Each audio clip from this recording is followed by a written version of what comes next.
As autumn 1944 loomed, the impending defeat of Nazi Germany became increasingly apparent. The British forces passed through the Low Countries, while Patton's Third Army, spearheaded by the 4th Armored Division, swiftly moved through western France, nearing the German frontier. By mid-September, they were already less than 50 miles from the Nazis' doorstep, bolstering their beliefs that the war might conclude by year's end. However, despite their rapid advancement, U.S. troops proceeded with caution in Lorraine. This province, contested for centuries between Germany and France, was regarded by the Germans as intrinsic to their national heritage, and was expected to be vehemently defended. Thus, it came as no surprise when on September 18, 1944, men of the 42nd Cavalry Squadron detected a formation of German Panther tanks advancing on their Lunéville outpost. In short order, a fierce battle ensued. The Americans, although outnumbered and ill-equipped to penetrate the formidable Panther armor, displayed tenacity and resilience. After a long day's battle, they had successfully thwarted the German advance, neutralizing 24 enemy tanks. Though indicative of the Allies' proximity to German soil, this attack was perceived by General Patton as a minor confrontation, an isolated event that shouldn't derail the broader strategy. He was unaware that the Lunéville skirmish was just a prelude to one of the most significant tank battles of the war, the Battle of Arracourt.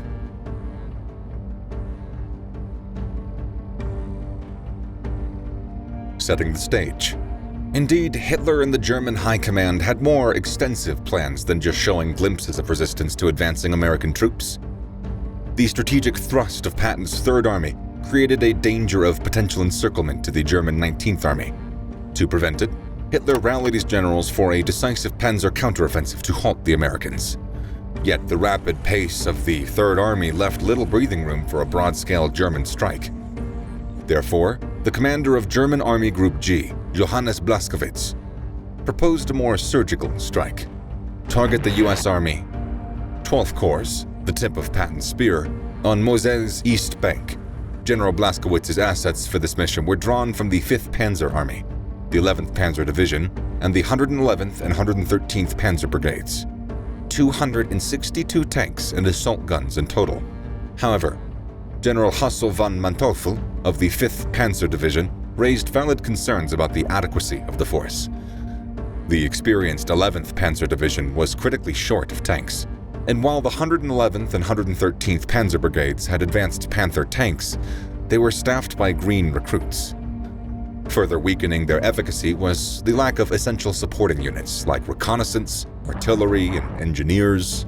Stacked against this German force was the U.S. 4th Armored Division's Combat Command A combined arms group, and several other battalions equipped predominantly with M4 Sherman and M5A1 Stuart tanks, as well as M10 and M18 Hellcat tank destroyers. American troops were outmatched in numbers, but more importantly in tank quality, with the Panther clearly outclassing the Sherman in firepower and armor. The Sherman's mobility and speed were crucial for Patton's swift advance. However, its armor and gun could not match the Panthers. Most Sherman tanks had a low-velocity 75mm cannon that could not penetrate the Panther's 80mm front armor, even at close proximity. On the other hand, Panther, with its high-velocity 75mm cannon, could destroy Sherman from the front at a distance of a full kilometer. This matchup between Shermans and Panthers was, to put it mildly, uneven. However, American armored units balanced the scales with undeniable air supremacy and a wellspring of combat experience, factors that would be pivotal in the impending clash. When the Germans advanced on Lunéville, it was precisely the experience and efficient organization of the American tankers that proved decisive in the action. This setback forced Blaskowitz to re-strategize, redirecting his primary thrust further north to challenge the CCA's vulnerable position at Arracourt. On the morning of September 19th, amidst the thick fog enveloping Arracourt, the CCA's vanguard detected approaching German armor. This dense mist initially seemed to be an ally to the Germans, shielding their maneuvers and protecting them from potential airstrikes. Yet it inadvertently neutralized one of their key strengths, the long-range firepower of their tanks. This murky atmosphere forced the enemies to engage each other from close proximity, in conditions that permitted the nimble Shermans to maximize their maneuverability. Near the village of Les, a contingent of Panthers from the 113th Panzer Brigade's eastern column made an unexpected breach into the defensive perimeter of a Sherman platoon from the 37th Tank Battalion's C Company. However, using the advantages of the terrain and the fog, the Shermans knocked out 3 Panthers, sending the remainder of the column into a disorganized retreat. Recognizing this momentary German disarray, American tankers rushed to prepare an ambush along their expected withdrawal path. As German armor made its way into a valley near Bezonge-la-Petite, the Shermans unleashed a devastating flank attack, obliterating 4 Panthers. In the ensuing chaos, the American tanks demonstrated their tactical shrewdness by moving behind the cover of the reversed slope, reappearing after a couple of seconds to finish off the remaining 4 Panthers. The 113th's western column faced similar odds, falling victim to the incisive fire of M18 tank destroyers. Deployed in a shallow depression, they engaged Panthers from the hold-down position and forced them into retreat.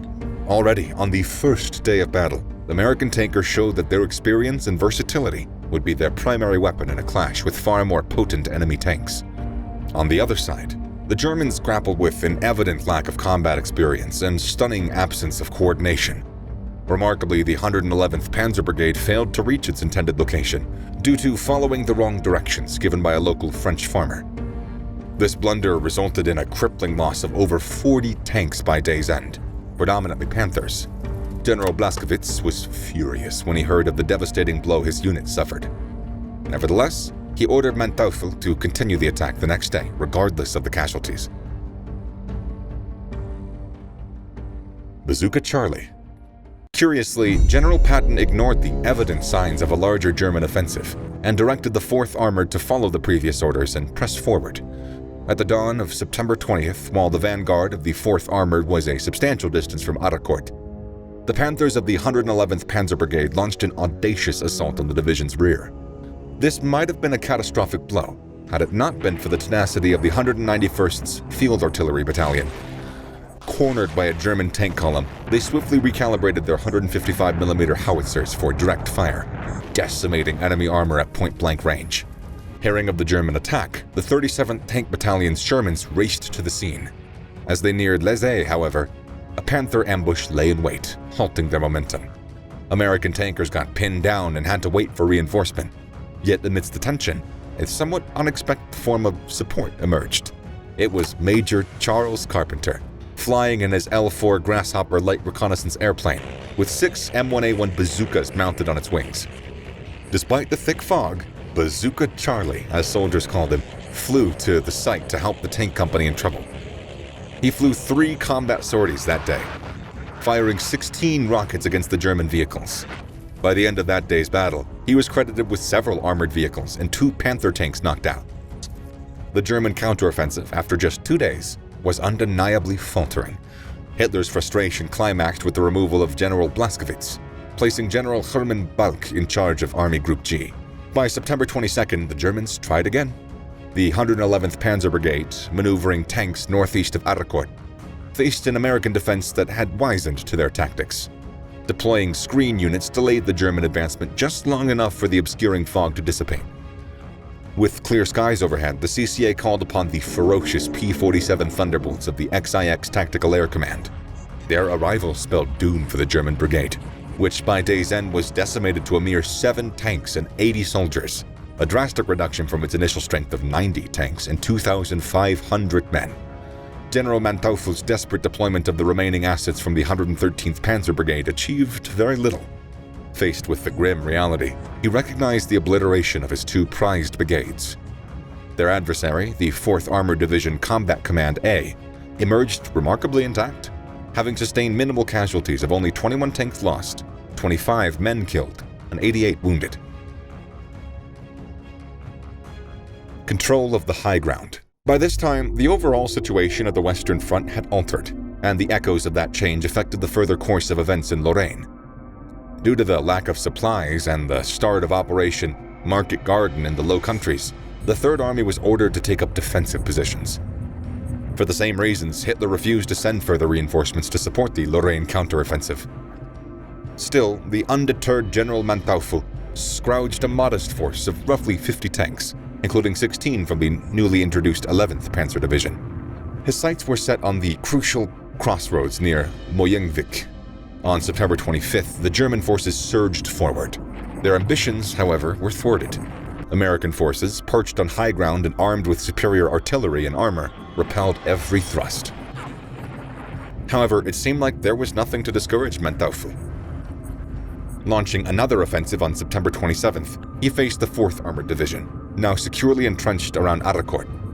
Defensive lines created on elevated positions afforded the American troops a very clear advantage over the approaching German contingents.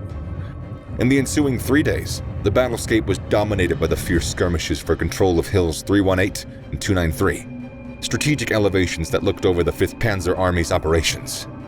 Spearheading the German charge, General Wittersheim was acutely aware of the vulnerabilities a concentrated armor offensive presented, especially against dominant air and artillery threats. His apprehensions became a stark reality as the 4th Armored Division presented a formidable defense. German advancements on hills 265 and 318 were hampered, facing intense counterfire and aerial bombardments.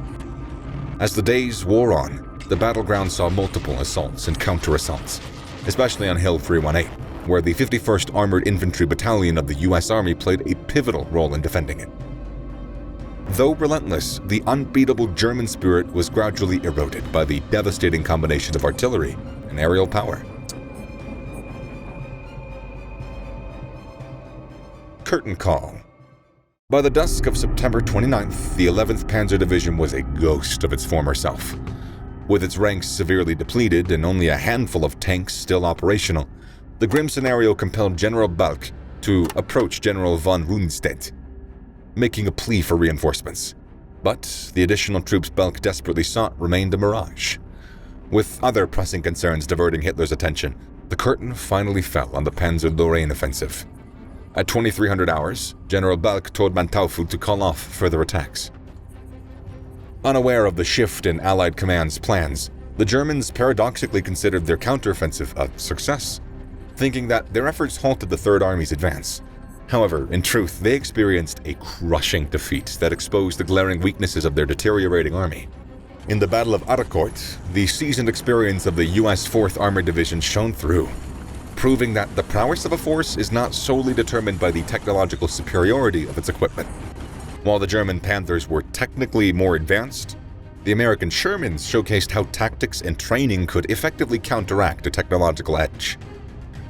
Throughout the engagement, the unwavering morale and determination of the American troops, even in the face of formidable challenges, played a pivotal role, underscoring the significance of the human spirit in the battle's outcomes. Thank you for watching this episode. If you liked it, please make sure to share it and give us a thumbs up. Don't forget to subscribe to our Militology channel for more content. Stay on the front lines with us by hitting the bell icon to be notified on our newest videos. Thank you.